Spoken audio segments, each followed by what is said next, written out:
Gulma atau rumput itu menjadi masalah yang sangat memusingkan untuk petani ya. Bagaimana cara mengatasi apabila tanaman porang kita itu ditumbuhi gulma yang luar biasa seperti ini? Simak terus.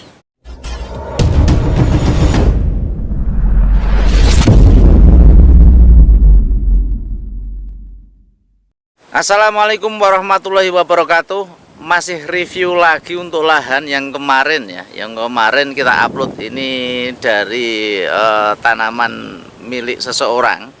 Nah, tadi kebetulan saya ketemu. Ini profesinya sebagai satpam ya, satpam perusahaan. Ini menanam porang. Cuman dari kemarin mungkin belum pernah sharing dengan teman-teman petani yang lain. Dan sistem penanamannya pun masih semi tradisional, yakni cuma dibajak, pupuk dasarnya juga tidak ada. Terus ini juga tanaman yang dilanjutkan 2 musim ya, dilanjutkan 2 musim dari tanaman katak sebelumnya. Dan sebelumnya tanaman ini ada naungan ya, pohon sengon ya, sengon. Dan tahun kedua kemarin pas kemarau sengonnya dibabat semua. Nah, terus ini sudah mulai tumbuh rumput yang luar biasa. Nah, ini rumputnya juga subur sekali.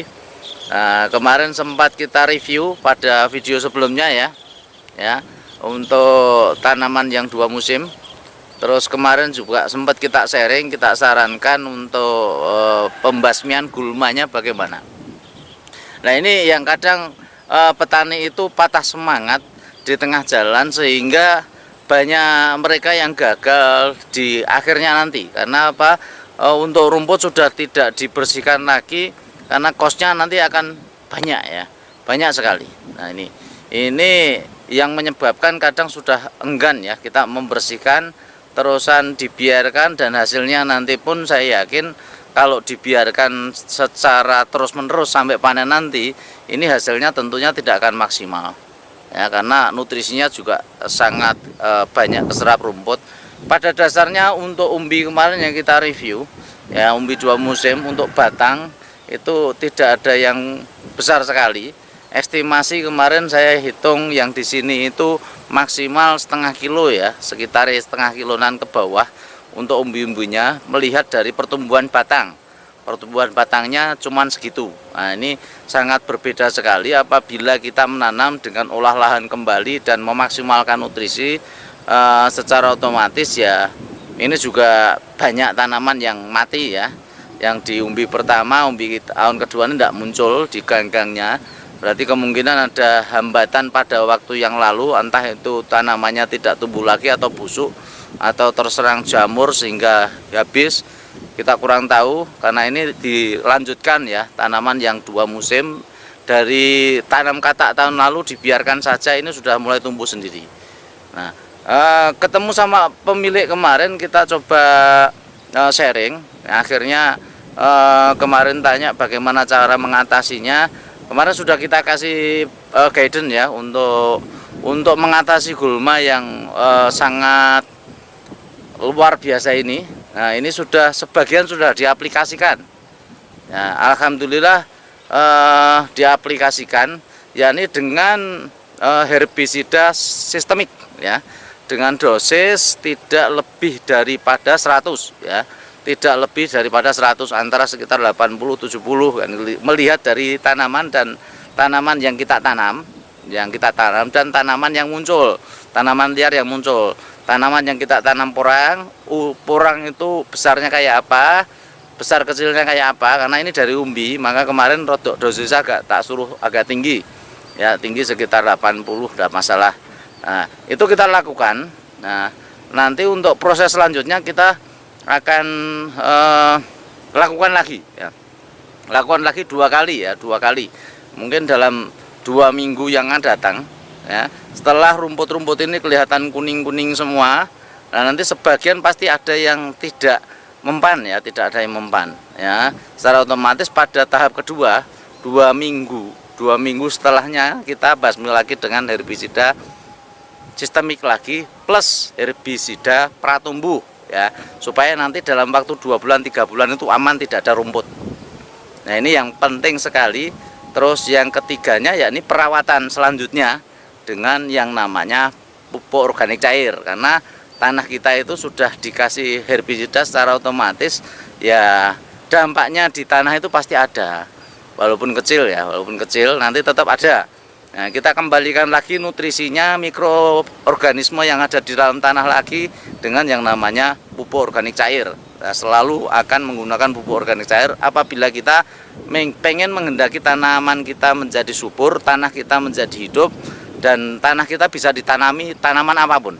Nah, coba kita lihat ya, hasil yang kemarin sudah disemprot. Ada yang tanaman dari umbi, dan ada baru lagi yang di sana. Itu tanaman dari katak yang sudah juga disemprot dengan herbisida sistemik. Kita lihat ya. Ini tanaman yang sudah mulai disemprot dengan herbisida sistemik. Ya, ini tahap pertama ya. Tahap pertama ini masih sebagian nanti sudah merata ya, ke dalam. Nah, ini ada yang masih hijau-hijau. Ini pada dasarnya belum bersih ya. Belum bersih lah. Terusan yang menarik di sini, ini ada yang namanya rumput. Kalau tempat saya ini namanya rumput apa ya? Ini rumput yang batangnya ini batangnya ini berair. Ini batang berair ini, rumput ini rata-rata sangat susah untuk dimatikan, walaupun dengan herbisida. Kenapa? Ya karena ini batangnya berair, dan kebetulan tanaman kita yang namanya porang itu juga tanaman yang berbatang air, sehingga tanaman yang berbatang air kayak gini itu sebenarnya sangat susah untuk dimatikan dengan yang namanya herbisida ya, untuk sistemik. Tapi kalau herbisida kontak ya wassalam nanti, makanya jauhi yang herbisida kontak. Nah itu kemarin adik saya mencoba untuk membunuh ini dengan herbisida, itu alhasil berhasil ya. Cuman dengan catatan ya, untuk dosisnya sangat tinggi ini berhasil. Dan kemungkinan tanaman porang ini dengan herbisida bagaimana? Ya, ini secara kelihatan sekali untuk tanamannya seger ya, tidak masalah ya. Ya, untuk rumput-rumput yang itu tadi yang berbatang basah berair itu masih seger ya. Nanti harus manual. Nah, ini pada dasarnya dengan herbisida, yang penting untuk dosis ya, untuk dosis nanti jangan terlalu banyak ya. Kalau dosis normalnya itu 120 mili ya rata-rata. Ya, kita kasih nanti sekitar 80. Ini tahap yang pertama. Terus nanti untuk selanjutnya ya, setelah 2 minggu ini sebagian sudah mati, sebagian masih tumbuh seger. Nah, ini harus kita lakukan yang tahap yang kedua, yakni dengan penyemprotan lagi herbisida sistemik dengan dosis 80 ml untuk satu tangki ya, 15 liter air ya. Itu dengan 80 ml ditambah dengan herbisida pratumbuh. Biasanya herbisida pratumbuh itu kalau yang sasetan itu gunakan 1 saset sudah cukup. Ada herbisida yang nanti cair.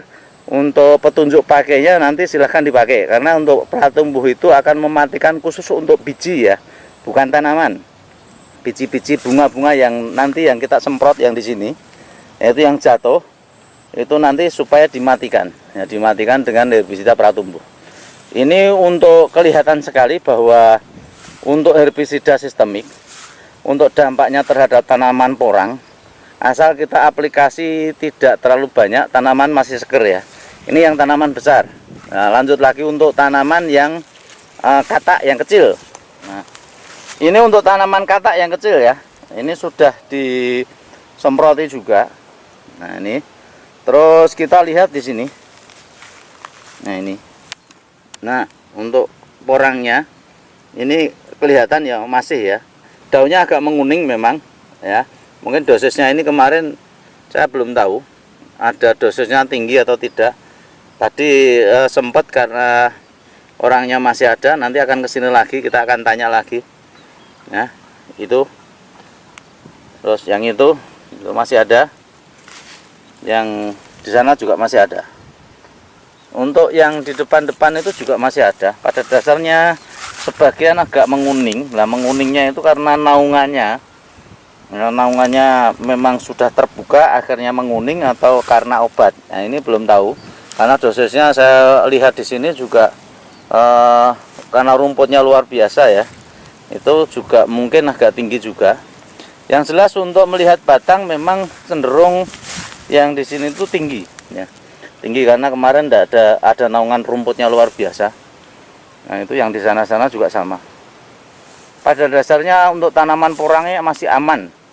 Masih aman. Kalau mungkin menguning ya nanti untuk selanjutnya insya Allah nanti untuk tunas-tunas berikutnya aman ini. Nah, ini sampai ujung sana. Ya, karena ini luas sekali ya, ini hampir setengah hektar ya.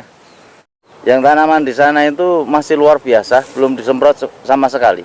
Yang sampai ujung-ujung sana justru malah sudah disemproti ya. Luas lahan ini perkiraan saya sekitar setengah hektaran. Ya. 5.000 meter persegi. Nah, ini dari kata yang ujung-ujung kelihatan dari kata. Tambahan mungkin kata hasil panenan kemarin perlebarannya ke sini. Terus yang di sini itu blok di sini, ini dari umbi sampai yang di sana, ujung yang di sana itu sampai mentok ya, yang di sana di pohon-pohon pisang di sana. Itu umbi semua ya, ditanami umbi semua. Kelihatannya dari itu. Terus yang ke terakhir ya, kemarin ada juga yang bertanya masalah herbisida selektif. Ya, ini bagaimana dengan herbisida selektif? Nah, itu menarik ya, kata-katanya herbisida selektif. Ini supaya bisa benar-benar menyeleksi. Ya, menyeleksi nanti untuk tanamannya diseleksi oleh obat. Ini kadang kata-katanya itu menarik tapi geli-geli lucu kan itu. Nah, itu bagaimana? Nah, untuk herbisida selektif. Oke, ya, untuk herbisida selektif ini kata-kata yang sangat menarik. Nah, diharapkan nanti untuk bisa menyeleksi tanamannya yang kita tanam tidak mati, gulmanya mati.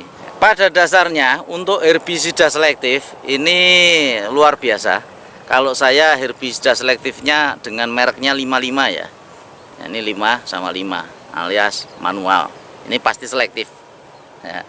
Kalau yang namanya herbisida sistemik, nah, secara otomatis prosesnya akan membunuh, membasmi gulma ya, gulma yang ada. Cuman dengan dosis-dosis tertentu, makanya akan bisa selektif secara alami. Makanya kenapa kita kasih dengan dosis 80 mili atau di bawah 100 supaya ya terselektif. Akhirnya tanaman porang kita aman, gulmanya yang mati. Nah, kalau kita membeli herbisida secara yang sudah sistemik, secara otomatis itu ialah dosis herbisidanya pasti rendah. Nah, kita bisa bikin sendiri dengan selektif. Ya, bikin yang sistemik, yang full dengan dosis rendah. Kita dapatnya 1 botol, bisa nanti dibikin untuk langsung jadi 2 botol. Itu lebih hemat. Nah, ini pada dasarnya itu. Menurut pengetahuan kita ya, kita coba. Karena apa? Dengan adanya herbisida selektif dengan dosis yang pas, itu akan membunuh cuman rumput. Ya, begitu kita aplikasikan nanti kita kecewa lagi, rumputnya nggak mati kan itu. Karena apa? Dosisnya kurang tinggi. Ini harus kita mulai cerdas ya, mulai agak lebih cerdas lagi terhadap iklan. Iklan yang masuk itu kadang benar atau tidak benar, itu kita harus seleksi lagi supaya kita menjadi petani yang lebih pintar. Kan itu. Yang terakhir ya, apabila sudah yang namanya kita kasih aplikasi untuk herbisida sistemik atau pratumbuh ya, untuk mengembalikan nutrisi dalam tanah, ini sesegera mungkin nanti untuk tanaman ini lebih sering nanti dikocor ya.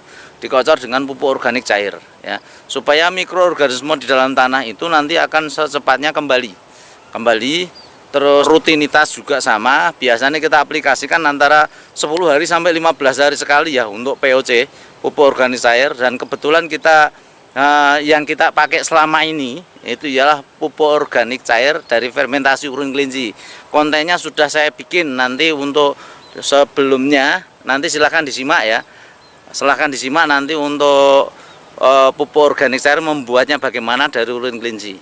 Bagi teman-teman ya yang minat karena mungkin daerahnya tidak ada urin kelinci ya, bisa pesen. Nah, ini kebetulan adik saya juga bikin, insya Allah amanah. Dan untuk urin kelinci yang kita gunakan insya Allah murni kan itu, karena kita dapat dari peternak langsung. Ya, nanti untuk yang mau pesan pupuk urin kelinci silahkan hubungi nomor ini. Ya, ini. Terus untuk teman-teman semua usahakan ya untuk pupuk organik itu dilanjut terus, karena untuk tahun kedua nanti apabila kita sudah menggunakan organik di tahun pertama, hasilnya nanti untuk pengolahan lahan sendiri sudah berbeda sekali. Cara membalik tanah, mengolah tanah itu sudah lebih gampang, lebih gembur tanahnya. Insya Allah untuk tanaman tahun kedua nanti hasilnya akan lebih maksimal. Mungkin itu dulu yang bisa saya sampaikan. Berkah selalu, sehat selalu, dan semangat selalu untuk teman-teman semua dimanapun Anda berada. Dari saya cukup itu. Apabila ada salah kata yang kurang berkenan, saya mohon maaf yang sebesar-besarnya. Terima kasih. Billahi taufik wal hidayah. Wassalamualaikum warahmatullahi wabarakatuh. Dadah.